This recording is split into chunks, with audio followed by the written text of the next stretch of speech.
Hello friends, ancient history की जो beginning है वो stone age, Indus valley civilisation followed by Vedic age और उसके बाद जैनिज्म, बुद्धिज्म, ये सारे टॉपिक से होती है। जैसे आगे प्रोसीड करते हैं then we find a very important topic that is empires and dynasties. और उनमें सबसे इंपॉर्टेंट पहली एम्पायर है मगध एम्पायर। मगध एम्पायर के अंदर मगध एम्पायर जो है वो बिहार और उसके इर्द गिर्द का जो एरिया है वहाँ पे 3 डायनेस्टीज ने राज किया। सबसे पहले हर्यंका डायनेस्टी, उसके बाद शिशुनागा डायनेस्टी और उसके बाद आता है नंदा डायनेस्टी। नंदा डायनेस्टी का सबसे लास्ट राजा था धननंदा, और जिसको चंद्रगुप्त मौर्य ने ख़त्म करके अपना राज स्थापित किया, दैट इज़ मौर्यन एम्पायर। जी हाँ, आज जो हमारी वीडियो है इसमें हम फोकस करेंगे मेनली मौर्यन एम्पायर के ऊपर, because Mauryan empire ancient history का एक वो टॉपिक है जो कि बहुत सारे कॉम्पिटिटिव एग्जाम्स में पूछा जाता है। हालांकि मौर्यन एम्पायर के अंदर जो फाउंडर है नो डाउट वो चंद्रगुप्त मौर्य है, लेकिन उनसे पहले उनके जो गुरु हैं, उनके टीचर हैं, उनके गाइड हैं चाणक्य या विष्णुगुप्त या कौटिल्य, 3 नाम एक ही इंसान के हैं। उनका बहुत इंपॉर्टेंट रोल है चंद्रगुप्त मौर्य को राजा बनाने में। चंद्रगुप्त मौर्य से लेकर बृहद्रथ तक बहुत सारे राजा लोग हैं, लेकिन आज वीडियो के अंदर हम 3 राजाओं पे मेन फोकस करेंगे। चंद्रगुप्त मौर्य, उसका बेटा बिंदुसारा और उसका बेटा अशोका दी ग्रेट। फर्दरमोर जितने बाकी सारे के सारे राजा लोग हैं वो डिक्लाइन फेज है पूरी की पूरी मौर्यन एम्पायर का। So let's straightaway start with the very first king of Mauryan empire, that is Chandragupta Maurya. Story के अंदर जैसे आता है चंद्रगुप्त मौर्य, कहा जाता है कि वो ऑर्फन था। उसकी जो मदर थी she was from minor domain, और जब वो छोटा था वो खेल रहा था चाणक्य विष्णुगुप्त, जिनकी बहुत बेइज्जती की गई थी धननंदा के द्वारा अपने दरबार के अंदर मगध एम्पायर में। उन्होंने उसको चाणक्य को वहाँ से उठाकर तैयार किया और एक टाइम पे आके धननंदा को हरा के जो है राज जो है वो चंद्रगुप्त मौर्य के कंट्रोल में दिया। तब से चंद्रगुप्त मौर्य ने अपना राज जो है वो एक्सपेंड किया अफगानिस्तान तक। नॉर्थ की बात करेंगे तो अफगानिस्तान तक, तो वेस्ट की बात करते हैं पंजाब एक्सट्रीम तक, तो इसी तरीके से साउथ में जो एक्सट्रीम साउथ तक नहीं वो पहुंच पाए थे। तो मेनली चंद्रगुप्त मौर्य के कौन कौन से इंपॉर्टेंट फैक्ट्स हैं, इंपॉर्टेंट की पॉइंट्स हैं जो आपको पता होने चाहिए सारे के सारे कॉम्पिटिटिव एग्जाम्स के लिए। तो उनमें सबसे पहला जो आता है दैट इज चंद्रगुप्ता का जो ग्रीक नेम है दैट इज कॉल्ड दी सेंड्रोकोटोस। तो आपको सबसे पहला नाम याद रखना है सेंड्रोकोटोस। एज आई टोल्ड यू, धननंदा को चंद्रगुप्त मौर्य ने हराया था, और 305 BC के अंदर सेल्यूकस निकेटर के साथ चंद्रगुप्त मौर्य की जो एक ट्रीटी साइन होगी। चंद्रगुप्त मौर्य और सेल्यूकस निकेटर के बीच में अब बैटल ऑफ अफगानिस्तान भी होगा जिसमें चंद्रगुप्त मौर्य की जीत होगी, और उसके बाद सेल्यूकस निकेटर जो है वो अपनी बेटी की शादी करेगा चंद्रगुप्त मौर्य के साथ। So that's how matrimonial alliance between the Greeks and Mauryan empire started. जहाँ तक बात करते हैं सेल्यूकस निकेटर की, कभी ये अलेक्जेंडर दी ग्रेट दुनिया का जो बादशाह है, तो जो मैसेडोनिया ग्रीस में से आया था, वो वहाँ से यूरोप से चल के धीरे धीरे जैग्रोस माउंटेन्स को क्रॉस करके ईरान से देन फाइनली वो ब्यास रिवर तक जो पंजाब के अंदर है यहाँ तक पहुँचा, और यहाँ से वापस चला गया। देन अनफॉर्चुनेटली बेबीलोनिया के जो जंगल है इराक के अंदर, वहाँ पे उसकी डेथ होगी। फिर उसकी जो एम्पायर उसने बनाई थी उस पर कंट्रोल स्टार्ट हुआ सेल्यूकस निकेटर का, because Seleucus Nicator was a right hand army general of Alexander the great, और सेल्यूकस निकेटर का जो राज था उसको सेल्यूकिड एम्पायर भी कहते हैं। सो सेल्यूकस निकेटर के ये इंपॉर्टेंट फैक्ट्स आपको जरूर पता होने चाहिए। प्रोसीडिंग फर्दर, मेगस्थनीज ये बहुत इंपॉर्टेंट नाम है, बहुत सारे कॉम्पिटिटिव एग्जाम में इसकी बुक से क्वेश्चन आता है। सो मेगस्थनीज कौन था? मेगस्थनीज सेल्यूकस निकेटर का ही उसके दरबार में काम करने वाला एक पोएट है। उसको चंद्रगुप्त मौर्य के दरबार में उसने भेजा एक ग्रीक एम्बेसडर के तौर पे। So Megasthenes was a Greek ambassador in the court of Chandragupta Maurya. Pataliputra जो आजकल पटना है, वहाँ पे उस कोर्ट के अंदर बहुत साल बिताए हैं मेगस्थनीज ने। जैसे कि मैंने आपको पहले बताया कि कौन सी इंपॉर्टेंट बुक है जिसके बहुत सारे क्वेश्चंस बनते हैं मेगस्थनीज के, उस बुक का नाम है indica. That name is very important. तो मेगस्थनीज की जो बुक है इट इज कॉल्ड इंडिका। एक तो इंडिका बुक आपको जरूर पता होनी चाहिए, और दूसरी है Arthashastra. Arthashastra was written by Chanakya, because Arthashastra के बेसिस पे ही मॉडर्न एडमिनिस्ट्रेशन टिका हुआ है, और सारा का सारा जो कंसेप्ट है मॉडर्न एडमिनिस्ट्रेशन का वो अर्थशास्त्र के बेस पे बना है बहुत सारा। इसके साथ साथ जो इंडिका है, इंडिका के अंदर मेगास्थनीज ने बहुत सारी चीज़ें लिखी हैं, अपनी ऑब्जर्वेशन दी है जो उसने कोर्ट में बैठकर देखा है। जैसे कि भारत के अंदर उस टाइम पे दो भगवान को पूजा जाता था, एक है लॉर्ड शिवा और दूसरे हैं लॉर्ड विष्णु। और इसके साथ साथ जैसे वर्ण सिस्टम था वैदिक एज के टाइम पे, ब्राह्मण, क्षत्रिय, वैश्य, शूद्रास, तो उस टाइम पे इंडिका के अंदर कहीं ना कहीं मेगास्थनीज ने 7 क्लासेस को दर्शाया है। बिकॉज उसको लगता है कि 7 क्लासेस ये हैं, एग्रीकल्चरिस्ट हैं, सोल्जर्स हैं, देन बिजनेसमैन हैं, इस तरीके से सारे के सारे। सो ऐसे बहुत सारे यूनिक पॉइंट्स उसने जो है मेगास्थनीज ने इंडिका किताब के अंदर मेंशन किए हैं। प्रोसीडिंग फर्दर, एक ऐसा एरिया जहां तक चंद्रगुप्ता मौर्य नहीं पहुंच पाया, तो एक है दैट इज एक्सट्रीम साउथ, जो साउथ का जहां पे चेला, चोरास और पांड्यास जो हैं, चेरास, चोलास और पांड्यास, 3 डायनेस्टी जो संगम एज की जो वहाँ पे रूल करती हैं, वहाँ तक वो नहीं पहुँच पाया। लेकिन कहीं ना कहीं डेक्कन से थोड़ा ऊपर तक उसका राज फैल गया था। और दूसरा है कलिंगा, कलिंगा जो कि आजकल उड़ीसा एरिया है, तो उड़ीसा डोमेन के पास है कलिंगा, ये भी उसके कंट्रोल से बाहर रहा। In the last phase of his life, once Chandragupta Maurya reached the age of 90, तो उसने धीरे धीरे जो है उस टाइम पे एक बहुत ही प्रोपेगेट हो रहा था रिलीजन दैट इज जैनिज्म। तो चंद्रगुप्ता मौर्य ने अपने लास्ट फेज के अंदर जैनिज्म को अपनाया। जैसे उसने जैनिज्म को एम्ब्रेस किया, तो लॉर्ड महावीरा के बाद 24 tirthankaras are there, 24 tirthankara is lord Mahavira. उनके बाद जो जैनिज्म स्प्रेड हुआ, फिर जैनिज्म में डिवीजन भी हुआ। तो जब एक बार ड्रॉट आया, फेमाइन आया सेंट्रल इंडिया के अंदर, बहुत सारे जैन्स जो वो साउथ इंडिया की तरफ माइग्रेट करना शुरू करेंगे। तो वहाँ पे 2 ग्रुप्स बनते हैं। एक ग्रुप जो है भद्रबाहु की लीडरशिप में साउथ की तरफ माइग्रेट करेगा, दूसरा स्थूलभद्रा की लीडरशिप में जो है वो सेंट्रल नॉर्थ इंडिया में ही बैठेगा। सो जो साउथ की तरफ माइग्रेट करेंगे उनमें जो है चंद्रगुप्ता मौर्य भी ज्वाइन करेगा भद्रबाहु को। फिर आपको जो मेन फैक्ट्स पता होने चाहिए जहाँ से क्वेश्चंस बनते हैं, वो है चंद्रगुप्ता का लास्ट फेज के अंदर हुआ क्या, that is called सल्लेखाना।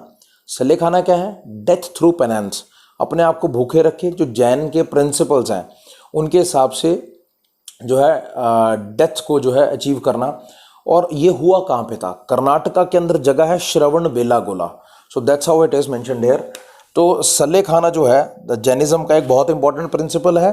Jain monk जो है भद्रबाहु, इनको ज्वाइन किया था चंद्रगुप्ता मौर्य ने, और ये साउथ की तरफ माइग्रेट करते हैं कर्नाटका की तरफ। श्रवण बेलागोला जगह है जहाँ पे जाके ये अपना जो है शरीर को जो है छोड़ेंगे। So this is how these were the important facts which were related to one and only that is the Chandragupta Maurya. और एक और इम्पॉर्टेंट चीज़, चंद्रगुप्ता मौर्य का जो राज है वो बहुत ज़्यादा सिग्निफिकेंट था, बिकॉज उसने अपने राज को एक्सपैंड किया अफगानिस्तान तक, छोटे से एरिया बिहार के आसपास के मगध एम्पायर से। बहुत बड़ी उसने फौज बनाई। और इसके साथ साथ पंजाब की अगर हम बात करते हैं तो कहीं ना कहीं चंद्रगुप्ता मौर्य से पहले जो धननंदा था मगध एम्पायर का राजा, उसके कंटेम्प्रेरी था अलेक्जेंडर द ग्रेट। अलेक्जेंडर ने पंजाब के आसपास जो नॉर्दर्न वेस्टर्न इंडिया है, तो वहाँ पे छोटे छोटे राजाओं को डिस्टेबलाइज कर दिया था। कहीं ना कहीं उसके कारण चंद्रगुप्ता मौर्य को ईजी हो गया वहाँ के राजाओं को डिफीट करना। So we can say that Chandragupta Maurya got a proper way which was created by indirectly Alexander the great also. So Chandragupta Maurya ने जाने से पहले, जैनिज्म में एम्ब्रेस करने से पहले जो है अपना राज जो है वो अपने बेटे बिंदुसारा को जो है सौंप दिया था। और बिंदुसारा के लिए उसने अपना थ्रोन जो है वो एब्डिकेट किया। सो बिंदुसारा जो है 297 से लेकर 273 बीसी का इसका टाइम पीरियड है। चंद्रगुप्ता मौर्य का टाइम पीरियड 321 से लेकर 297 बीसी के बीच में है। एक और चीज़ है, बहुत सारे ऐसे सोर्सेज हैं जिनमें 1-2 साल का अंतर आता है। जैसे पूरे मौर्यन एम्पायर की बात करें तो कुछ सोर्सेज में वो 324 बीसी से लेकर 187 बीसी तक है, और बहुत सारे ऐसे सोर्सेज भी हैं जहाँ पे वो 321 बीसी से लेकर 185 बीसी तक भी आता है। सो आपको दोनों तरीके से पता होना चाहिए the important aspects about the timeline also. So Bindusara के बहुत ज़्यादा पॉइंट्स नहीं है, बिकॉज बिंदुसारा को जो है बहुत बड़ा राज जो है वो इनहेरिटेंस में मिला है। लेकिन बिंदुसारा के कुछ इंपॉर्टेंट क्वेश्चंस जो बनते हैं वो भी देखते हैं यहाँ पे। सबसे पहले बिंदुसारा का भी ग्रीक नेम था, जैसे कि चंद्रगुप्ता मौर्य का नाम था सेंड्रोकोटस। तो बिंदुसारा का क्या नाम है? 2 नाम से जाना जाएगा, एक है अमित्रा घाटा, दूसरा है अमित्रोशैटेज। तो अमित्रोशैटेज और अमित्रो घाटा है, it means one and the same thing. ये ग्रीक नेम है बिंदुसारा का। और मित्रघाटा मीन स्लेयर ऑफ वॉइस, दुश्मनों को खात्मा करने वाला। और कौन सा ग्रीक एम्बेसडर बिंदुसारा के टाइम पे भारत में आया उस टाइम पे, इसका नाम है डेमोशस, DEIMACHUS, डेमोशस। उसके टाइम पे था मेगास्थनीज, इसके टाइम पे है डेमोशस। आगे बढ़ते हैं इसके अंदर। एक इंपॉर्टेंट फैक्ट जो बिंदुसारा के साथ जुड़ेगा, दैट इज उसने अपने फादर से आगे जाके थोड़ा सा साउथ इंडिया की तरफ अपना जो है एक्सपैंड किया अपने राज को। इसीलिए अगर इंडिया के मैप को देखोगे तो एक साइड अरेबियन सी है, दूसरी side bay of Bengal. That's why Bindusara also became popular with the name a king who captured the land between two seas, दो समंदरों के बीच का एरिया कैप्चर करने वाला। हालांकि ये भी बहुत एक्सट्रीम साउथ तक नहीं पहुंच पाया, लेकिन कर्नाटक बेल्ट जो है उस डोमेन तक इसका राज्य वो फैलेगा। सो इसीलिए इसको बोला गया king to capture the land between two seas. और इसके बहुत सारे जो है बच्चे हैं, उनमें से दो बेटों की बात जरूर होती है। जैसे एक बेटा है सुशिमा, दूसरा बेटा है अशोका, जो अशोका दी ग्रेट आगे जाके बनेगा। सुशिमा इसकी जो एक वाइफ है जो बहुत राज परिवार से है, उससे इसका बेटा था। दूसरा जो है अशोका जो है उसकी मदर राज परिवार से नहीं है, वो सिंपल हम्बल बैकग्राउंड से है, उसका बेटा था। लेकिन एक इंपॉर्टेंट चीज़ है जो, क्योंकि उस आगे जाके अशोका से ही सारी स्टोरी जुड़ेगी, तो अशोका को उज्जैन का गवर्नर बनाया था बिंदुसारा ने। और एक और इंपॉर्टेंट फैक्ट बनता है, which sect was joined by Bindusara, कौन सा ऐसा ग्रुप है जिसको बिंदुसारा ने ज्वाइन किया था, दैट इज कॉल्ड आजीविका सेक्ट। व्हाट इज आजीविका सेक्ट? एक असेटिक ऑर्डर है, एक साधु बन के जो रहने वाले हैं, तो उनका एक ग्रुप जो था, इसको पैट्रोनाइज भी किया है बिंदुसारा ने। So these were the important provisions related to Chandragupta Maurya and Bindusara. Proceeding further, the most significant king of Mauryan empire is Ashoka the great. Ashoka the great का जब हम टाइम पीरियड की बात करेंगे, 272 से 232 BC के बीच में इसका टाइम पीरियड है। अशोका का जो राज स्थापित होता है वो पहले ही शुरुआती तौर में 4 साल की लॉन्ग वॉर जो है सक्सेशन की उसने लड़ी है। कहा जाता, बिकॉज बहुत सारे सोर्सेज हैं जहाँ से अलग अलग प्रोविजंस मिलते हैं, तो उनमें एक ये एक्नॉलेज्ड पार्ट है that he had a 4 years struggle war to reach to the throne of Mauryan empire. So 4 साल की लड़ाई के बाद जब वो राजा बनेगा तब अपना वो राज स्थापित करेगा। इससे पहले कुछ इंपॉर्टेंट एग्जाम्स में क्वेश्चन पूछा गया है, कौन से ऐसे 2 एरियाज थे जहाँ पे गवर्नर के तौर पे ऑलरेडी जो है अशोका काम कर चुका था। तो उनका नाम, जैसे मैंने पहले आपको बताया, उज्जैन है और दूसरा नाम है तक्षशिला। तक्षशिला जो है अफगानिस्तान पाकिस्तान के बॉर्डर के बीच में, राजा तक्ष, रामायण के अंदर राम भगवान के जो भरत ब्रदर हैं उनका बेटा था राजा तक्ष, और तक्ष के नाम से जो है तक्षशिला बना था। सो तक्षशिला वो जगह थी, यहाँ पे भी ये गवर्नर का जो है काम कर चुके थे। सबसे एक और unique point which made a difference between Ashoka and other Kings was that Ashoka created a direct contact with the people. Ashoka ने लोगों से डायरेक्ट कॉन्टैक्ट किया, सीधे के सीधे, थ्रू डायरेक्ट कम्युनिकेशन और बहुत सारे अदर मीन्स ऑल्सो। अब एक और इंपॉर्टेंट जो क्वेश्चन अशोका से बनता है, अशोका के बहुत सारे नाम हैं अलग अलग सोर्सेस में, बहुत सारे अलग अलग सोर्सेज हैं, और वो जो बुक्स हैं, जो सोर्सेज हैं, किस किस ऑथर ने लिखे हैं, ये सारी चीज़ें आप आई होप थोड़ा एक्स्ट्रा एफर्ट करोगे, वहाँ से आपको ज़रूर पता होना चाहिए। I will mainly focus on to the 4 names जो अशोका को दिए गए हैं।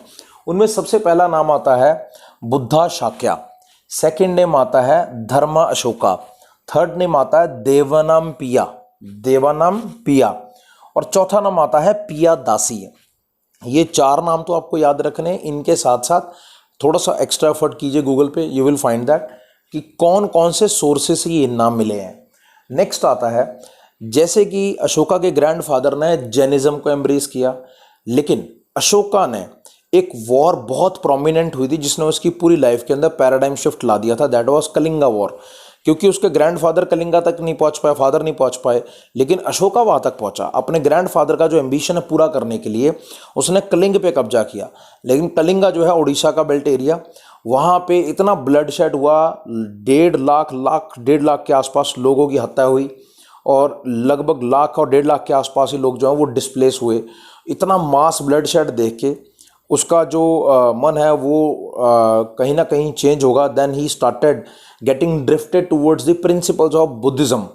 उस टाइम पे क्योंकि बुद्धिज़्म का बोलबाला था और उनको बुद्धिज़्म में पीस मिल रहा था, तो उन्होंने धीरे धीरे बुद्धिज़्म को जो है एम्ब्रेस किया। सो जो कलिंगा वॉर है that is also very important. Kalinga war जो है 261 BC के आसपास जो है उड़ीसा के अंदर जो हुई थी। इसके बाद अशोका ने जो बुद्धिज्म को जो है एम्ब्रेस किया, ज्वाइन किया और प्रमोट भी किया। ऐसा नहीं है कि सिर्फ ज्वाइन करके बैठ गया, राजा भी है वो प्रमोट भी करेगा। इवन उसने अपना बेटा बेटी को सीलोन CEYLON जो है श्रीलंका उस टाइम का वहाँ पे भेजा, और बहुत सारे एम्बेसडर्स को जो है सेंट्रल एशिया की तरफ भेजा, जापान की तरफ भेजा, साउथ कोरिया की तरफ भेजा, so that Buddhism could be spread also. So बहुत बड़ा कॉन्ट्रीब्यूशन है। तो यहाँ पे जब हम इसके 2 बच्चों की बात करेंगे तो उसमें एक बेटे का नाम आता है महेंद्रा और बेटी का नाम आता है संघामित्रा। तो बेटा और बेटी को इसने भेजा था सीलोन CEYLON जो कि श्रीलंका के बोलते हैं उस टाइम का। तो इन दोनों को जो है स्प्रेड करने के लिए भेजा बुद्धिज्म, और इन्होंने अपना बाखूबी रोल निभाया। एक सिविल सर्विसेज के अंदर खास करके स्टेट सिविल्स हो, UPSC हो, कुछ कॉम्पिटिटिव एग्जाम्स के अंदर सिविल सर्विसेज में जो 1-2 कीवर्ड्स हैं जो अशोका के टाइम पे पॉलिसीज जो उसने शिफ्ट की हैं उनका क्वेश्चन बना हुआ है। सो ये पॉइंट बहुत ज़्यादा इंपॉर्टेंट है from point of view of the civil services, उनको मैं फोकस करूंगा। एक है धम्मा घोषा और दूसरा है बैरी घोषा। व्हाट इज धम्मा घोषा? जैसे अशोका ने कलिंगा वॉर लड़ा, उसको महसूस हुआ कि that this is not the right way. हालांकि जीतने के बाद हमेशा राजा लोग जो है वो खुश होते हैं, लेकिन कहीं ना कहीं माना जाता है अशोका जो है इस लड़ाई के बाद खुश नहीं था। अशोका जो है वो खुश नहीं था और उसने इसके बाद डिसाइड किया आगे को कोई लड़ाई नहीं लड़ना है। ऐसा भी नहीं है उसने हथियार डाल दिए हों, उसने अपने आप को रीस्ट्रेन किया from following the expansionist policy, that is called Bheri Ghosha. Dhamma Ghosha क्या है? रिलीजन को स्प्रेड करना। सो कह सकते हैं कि इस टाइम से अशोका ने जो है धर्म का प्रचार करना शुरू किया। बैरी घोषा पॉलिसी क्या थी? पहले वो जो फॉलो कर रहा था लड़ाई पे लड़ाई करना, अटैक पे अटैक करना, एक्सपैंड करना, अपने आप को धीरे धीरे अपना राज को एक्सपैंड करना। So Bheri Ghosha is related to war और Dhamma Ghosha is related to spread of religion. तो ये 2 पॉलिसीज जो हैं they are very important. One is Dhamma Ghosha और दूसरा है that is berry Ghosha. So ये कुछ इंपॉर्टेंट प्रोविजंस हैं, पॉइंट्स हैं with regard to Ashoka the great. Ashoka को ग्रेट इसलिए भी बोलते हैं क्योंकि उसने फोर्सफुल कन्वर्जन नहीं करवाया कभी किसी का। जो जिस रिलीजन में है जितना वो अपना कंट्रीब्यूट कर सकता सबको दिया उसने। ये एक उसकी सबसे यूनिक पॉइंट आता है।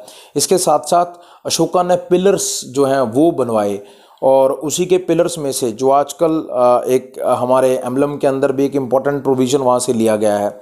सो कह सकते हैं कि अशोका का रोल बड़ा ही इम्पॉर्टेंट है, और उसने अपना जो राज है अपने ग्रैंडफादर से भी थोड़ा एक्सपेंड किया। खास करके कलिंगा एरिया, जो कलिंग एरिया है उड़ीसा का, वो अशोका कैप्चर करेगा जो उसके ग्रैंडफादर और फादर नहीं कर पाए थे। और एक्सट्रीम साउथ की जब हम बात करते हैं वहाँ तक तो जो राज पहले इस्टाब्लिश्ड था थोड़ा बहुत वहीं तक ये पहुँच पाया। सो आगे बढ़ते हैं। अशोका के बाद जितने भी राजा लोग हैं उनके टाइम पे डिक्लाइन फेज है सारा का सारा मौर्यन एम्पायर का। उनमें मैं राजाओं का नाम और टाइमलाइन बता दूं बिकॉज बहुत ज़्यादा कंट्रीब्यूशन भी नहीं है, इस तरीके से उनके बहुत सारे पॉइंट्स भी नहीं बनते हैं। तो सबसे पहला नाम आता है 4th king is Dasharath 232 BC से लेकर 224 BC तक। उसके बाद आता है संप्रति 224 BC से लेकर 215 BC तक। उसके बाद आता है शालीशुका 215 से लेकर 202 BC तक। नेक्स्ट आता है देवावर्मन 202 से 195 BC तक। नेक्स्ट आता है शताधन्वन दैट इज फ्रॉम 195 BC से 187 BC तक। और लास्ट राजा की अगर हम बात करते हैं दैट इज कॉल्ड बृहद्रथ 187 से लेकर 185 BC तक। बृहद्रथ को ही उसके आर्मी जनरल जो कि एक ब्राह्मण था Pushyamitra Shunga, that is called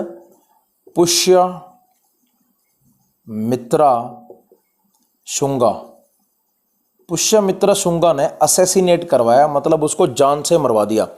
सो पुष्यमित्रा शुंगा ने हत्या करवाई बृहद्रथ की, और उसके बाद उसने अपनी एक डायनेस्टी लॉन्च की that is called Shunga dynasty. तो ऐसे ही शुंगा डायनेस्टी का जो टाइमलाइन है वो यहाँ से प्रोसीड करता है। सो ये तो थे important provisions which were related to the Mauryan empire. कुछ इंपॉर्टेंट एस्पेक्ट्स जो आपको पता होने चाहिए from the Mauryan administration also, खास करके सिविल सर्विसेज के जो एग्जाम्स है वहाँ पे इसकी बहुत ज़्यादा इंपॉर्टेंस है।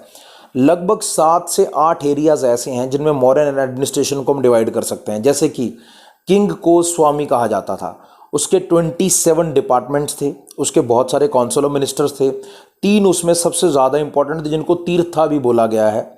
और इसके साथ साथ एस्पिनेज सिस्टम, स्पाइंग सिस्टम बहुत इंपॉर्टेंट था मॉडर्न एडमिनिस्ट्रेशन का। और स्पाइंग सिस्टम के अंदर एक स्टैटिक एजेंट्स होते थे, एक जो थे ट्रेवलिंग एजेंट्स होते थे, सीक्रेट एजेंट्स जो स्पाई करके इंफॉर्मेशन देते थे। इसके साथ साथ प्रोविंशियल एडमिनिस्ट्रेशन को विलेज लेवल पे, अर्बन और सिटी लेवल पे अलग अलग तरीके से जो है डेजिग्नेट किया गया था और अथॉरिटीज़ अलग अलग बनाई गई थी। इसके साथ साथ टैक्सेशन सिस्टम, मॉडर्न एडमिनिस्ट्रेशन का जो टैक्सेशन सिस्टम है वो भी बहुत ही यूनिक था। एक और इम्पॉर्टेंट एस्पेक्ट मैं यहाँ पे शेयर करना चाहूँगा, जब हम प्रोविंसेस की बात करते हैं तो 5 प्रोविंसेस में जो है मॉडर्न एडमिनिस्ट्रेशन डिवाइडेड था। Before I conclude this video, let me make a rough map to make you this very thing understand. उसमें जब हम बात करेंगे मौर्यन एडमिनिस्ट्रेशन के टाइम पे कौन कौन से ऐसे 5 प्रोविंसेस हैं जिसमें मौर्यन एम्पायर को हम डिवाइड कर सकते हैं। तो suppose this is rough map, ये आज का मैप है। उस टाइम पे बांग्लादेश, पाकिस्तान हो, they were part and parcel of India itself. तो अगर इसको हम इंडिया का पार्ट मानते हैं, इस तरीके से ऐसे चल रहा है। तो 5 कौन से एरियाज हैं? एक आता है उत्तरापथ, सबसे इंपॉर्टेंट आता है उत्तरापथ मतलब नॉर्दर्न इंडिया। दूसरा आता है Avanti, that is called central India. Third आता है Dakshinapatha, that is called Dakshinapatha. उसके बाद आता है सुवर्णागिरी, और एक और लास्ट आता है जो टसौली रीजन के पास आता है, प्रज्योपाथा, that is also very important. इसको हम तसौली से ही कॉम्प्रीहेंड करेंगे, that will be very important क्योंकि कैपिटल के तौर पे है। 5 ऐसे प्रोविंसेस, एक ये सबसे इंपॉर्टेंट नॉर्दर्न प्रोविंस, दूसरा सेंट्रल प्रोविंस, सारा का सारा सेंट्रल प्रोविंस। इसके बाद ये जो आ जाएगा ये सदर्न प्रोविंस है, और ऐसे ही ये ईस्टर्न प्रोविंस है, ये सदर्न है, ये ईस्टर्न है, और इसको हम कह सकते हैं the domain of the Pataliputra domain. तो यहाँ पे जो कैपिटल है दैट इज पाटलिपुत्रा। एक्चुअली ये मगध एम्पायर का ही डोमेन रहेगा, this is called the domain of Magadh empire. ये एग्जैक्टली सही नहीं है, थोड़ा सा और नीचे को एक्सपेंड करेगा मगध एम्पायर। तो यहाँ पे अगर हम ईस्टर्न रीजन की बात करते हैं तो यहाँ पे इनकी कैपिटल रहेगी टसौली, इनकी कैपिटल रहेगी सुवर्णागिरी, सुवर्णागिरी। और ऐसे ही जब हम बात करते हैं सेंट्रल इंडिया की तो यहाँ पे कैपिटल रहेगी उज्जैन, जो आजकल मध्य प्रदेश के अंदर है। और जब नॉर्थ की बात करेंगे तो यहाँ पे आएगा Takshashila, that is very important. तो आप देख सकते हैं कि 5 कैपिटल डोमेन्स यहाँ पे बन रहे हैं।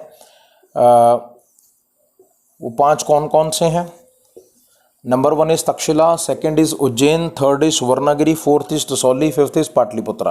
तो ये 5 कैपिटल थी 5 प्रोविंसेस की, और इसी तरीके से जो है ये एरिया सारा का सारा जो है रिप्रेजेंट होता है। और जैसे मैंने आपको शुरू में बताया, चंद्रगुप्ता मौर्य को कहीं ना कहीं उनके जो टीचर हैं, गाइड हैं, उन्होंने इस्टाब्लिश करवाया। तो उसका भी एक मैं पॉइंट यहाँ पे डिस्कस करना चाहूँगा, that is also very important. Chandragupta Maurya जब राजा बने,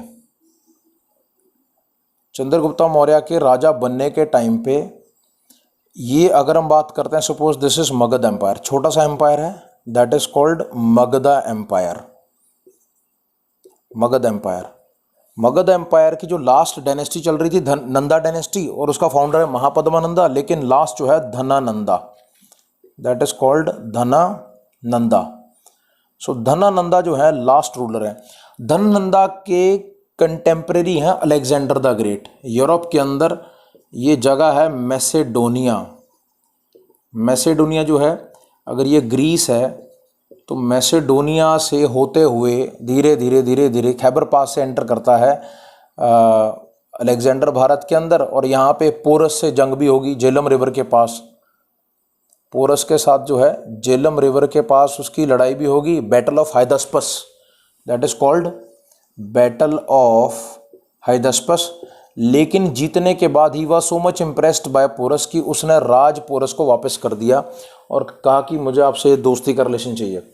और यहाँ से जब वापस जा रहा है तो बेबीलोनिया के जंगल जो हैं ये पर्शिया है जो आजकल ईरान है, आगे मेसोपोटामिया है जो आजकल इराक है। तो जाते हुए बेबीलोनिया के जंगल जो है मेसोपोटामिया में, यहाँ पे उसकी डेथ हो जाती है। तो ये जो राज उसने बनाया था इतना बड़ा, ये जो राज है फिर अलेक्जेंडर के बाद सेल्यूकस निकेटर का होता है, सेल्यूकिड एम्पायर, इसको हम बोल सकते हैं। सेल्यूकस निकेटर की एम्पायर है सेल्यूकिड एम्पायर। तो सेल्यूकिड एम्पायर के कंपैरिजन में इधर से मगध एम्पायर को एक्सपैंड किया ऊपर तक अशोकादि, सबसे पहले जो है चंद्रगुप्ता मौर्य ने। सो मगध एम्पायर को कैप्चर किया धननंदा से चंद्रगुप्ता मौर्य ने, फिर इतनी सो एम्पायर को इतना बड़ा यहाँ तक फैलाया चंद्रगुप्ता मौर्य ने। एक्सट्रीम साउथ पे वो नहीं पहुँच पाया, तो वेस्टर्न इंडिया भी और ईस्टर्न इंडिया भी, तो ये सारा का सारा जो है this was the territory of Chandragupta Maurya. और बाद में अशोका के टाइम पे और नीचे चले जाते हैं, थोड़ा बहुत और एक्सपैंड कर लेते हैं अपने रीजन को। This is how the Mauryan empire executed. So ये सारे के सारे इंपॉर्टेंट एस्पेक्ट्स थे with regard to Mauryan empire. Please do watch the complete video. This will definitely help you to understand the things of Mauryan Empire in a simple and easy way. Thank you for watching.